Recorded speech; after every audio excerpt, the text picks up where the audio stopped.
What's up, guys? Welcome back to Gethin's channel. I'm on holiday this week and I might even be a little bit bored, so I thought I'd just slap a quick video of all these dive watches on their rubber straps, because most of them were on rubber, and I thought, well, I'll just put the remaining few on the rubber straps and show them off. Why not? So we'll start with Mr. Peter Helson, and you see he's on an Orient rubber strap, and I'll do a quick bezel roll of each twerp and a wrist shot. You think about it, you've seen them all before, but you might not have. So there's the bezel on the Helson, and it is nice. And look at him. So I'll put him on. This might be harder than I'd anticipated. Put him on. And I hope you're all well. Got a week off for Easter, so I've been chilling with the boy, bit of football, and fiddling with twerps 24/7. You know me. So there's the Helson beefcake watch on this Orient saturation diver rubber strap. Looks pretty nice. Look at that. Beefy crown guards. That's number one. Next one is quite a new acquisition. This is the only quartz in my collection, the Duro MDV 106, and it had an awful rubber strap when I bought it, or when it was given to me by Mr. June. But a lot of these are on these fake tropics that are eBay specials from UK straps. They cost £12.70 or something, and they are excellent. All quick release spring bars, which will be getting replaced because they are a bit short. But look at that, that's the Duro. Doesn't it bring it alive? Look at that in the light. I should really film it in the day more often. It does look better than that horrible nighttime kitchen light I usually have. And so here is the Duro on a blue tropic.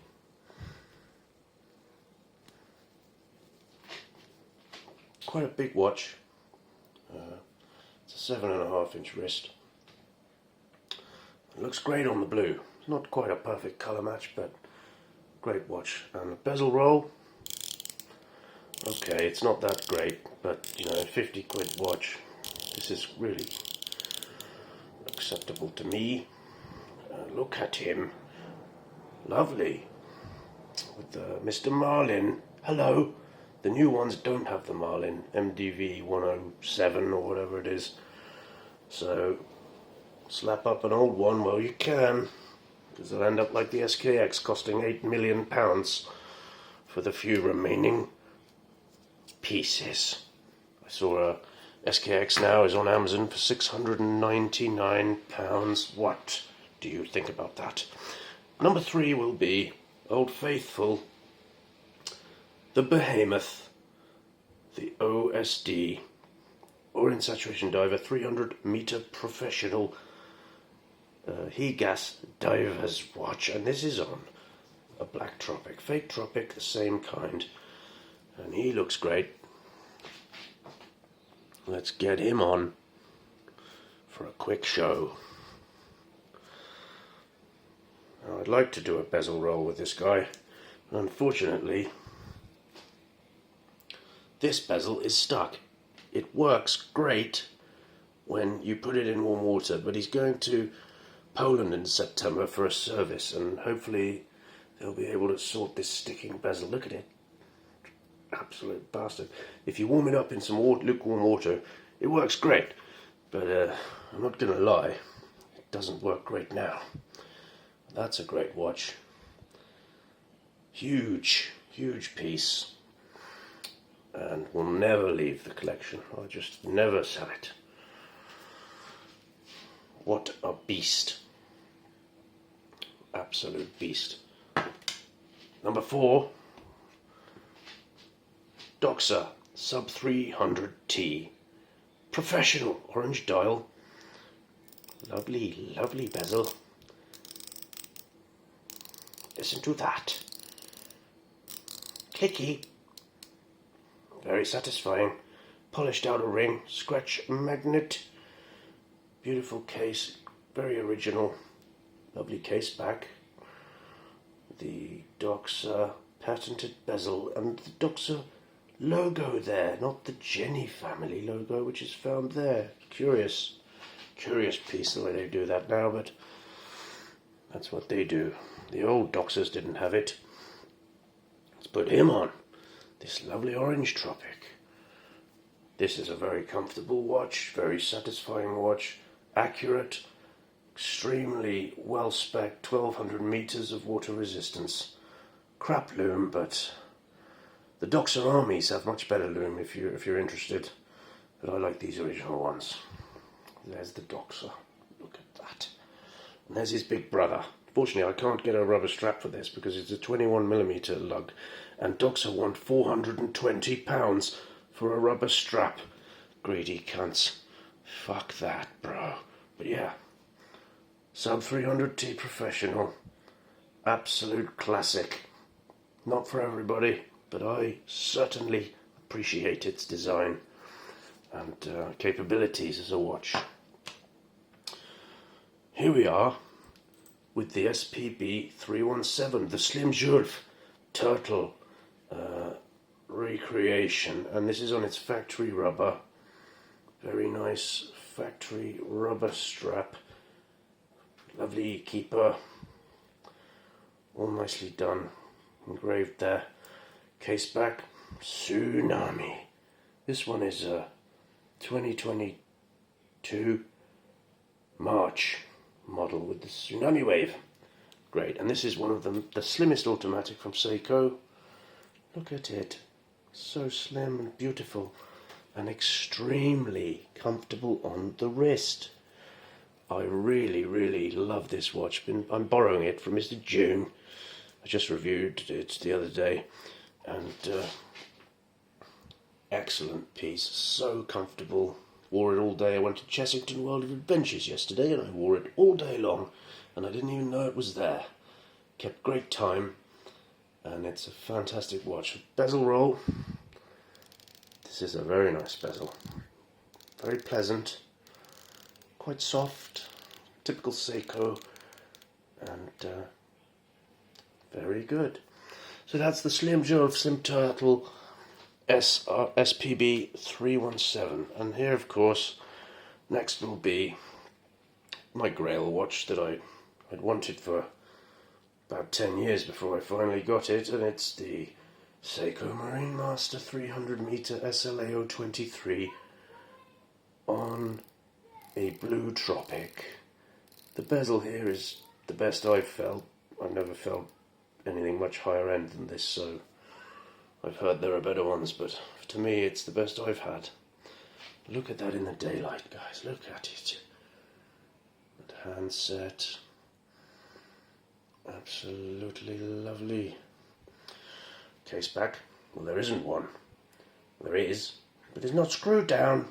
And this is a 2021 March model. And I will try to put him on the wrist. Now, this is a thick watch, but it's not too big. And if you can wear an SKX or a Turtle or any other Seiko, you can certainly pull this off. It's just a case of whether you can handle the height, which is about 15.4. It does stand tall on the wrist, but it is a pure pleasure. An excellent 8L movement, a top-notch shitter, in my opinion, and I'll keep it forever. I'll hand it down because it is just one of my favourite watches ever made. It really is. So there is the Seiko Marine Master. What do we got next? Oh, look. Bit special piece here. SPB 143 on a black tropic. And this is, what is it? It's a 21 June. So it's a absolute, this is after they changed the ISO reg, so you do get the loom sliver, but don't worry, you really don't notice it. Doesn't bother me. Bezel here is a little different to the Slim Julf in that it is more clicky and feels quite un-Seiko-y. But look at that. Unsigned crown. I like the unsigned crown, people don't. box dome, distortions all over the sugar cube. And look at the beveling. It's a fine watch, extremely comfortable. It's almost a perfect watch.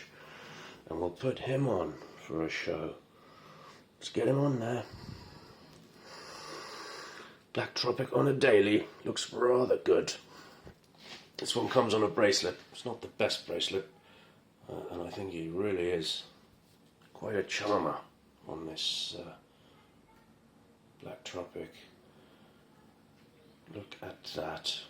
Great timekeeper. This one's about +1 or something in the few days I've worn it for a day. And back to the old school here. These are some of my first watches I bought. This is the Seiko Turtle SRP 773 K1, and it's on a crafted blue. Now these aren't cheap straps. I think they're about 60 quid or something. They're not cheap, but they're very good. And the difference here is that they're actually case fitted, which makes a difference, but you can't lay them down flat for purposes of showing them off, so you know that's a bit annoying. But yes, this is my my Turtle, and this is 2015 December, and there you go, crafted blue, CB08, very nice strap. The bezel here is quite poor, but this is an old watch. I mean, listen to that, absolute shitter. And I still like him. And this one's got all kinds of issues internally. He runs at about minus 35 seconds a day. But he's going to Poland in September with Mr. June for some kind of MOT and full service. So hopefully he'll come back in a better condition and running more accurately. Because right now, timekeeping not even once, bros. I don't wear them very often because it's just fucked up. And look, very nice blue aluminium bezel insert. A great watch. A great watch. And finally we have, well, I mean, look at that. The SKX 007K. Look at the state of it. Crafted blue again. This is a slightly different crafted blue strap. Green one. And this is the CB05. Very nice. And this watch was made in also December 2015. I didn't realise that. They're both made in the same month. Bezel is ancient. It's probably spun round about 50 billion times by now. And I've worn this watch an awful lot, if you can see. A lot of scratches, but it's just, I mean, come on. I would like to say it's my favourite watch, really. It just... And they're now selling for like £600 to £700 if you can find a new one, which is quite absurd. I think I paid £200 for this, and I'm very glad I got it. I was going to buy a sea urchin, but then I changed my mind and bought this, and I'm glad I did. So there is my collection of divers, all on rubber straps. I hope you enjoyed it, and thanks for watching. And Geffen is waiting now for Mr. June to purchase a high-end SLA watch. And I'm not going to give away what it is, but it's coming within the next month or two. And it is a limited 500-piece SLA watch. And I think we're going to like it. So I hope you'll join me for that. And until then, please stay freaky, keep your feathers retarded at the beach, and never give up. Thanks, guys.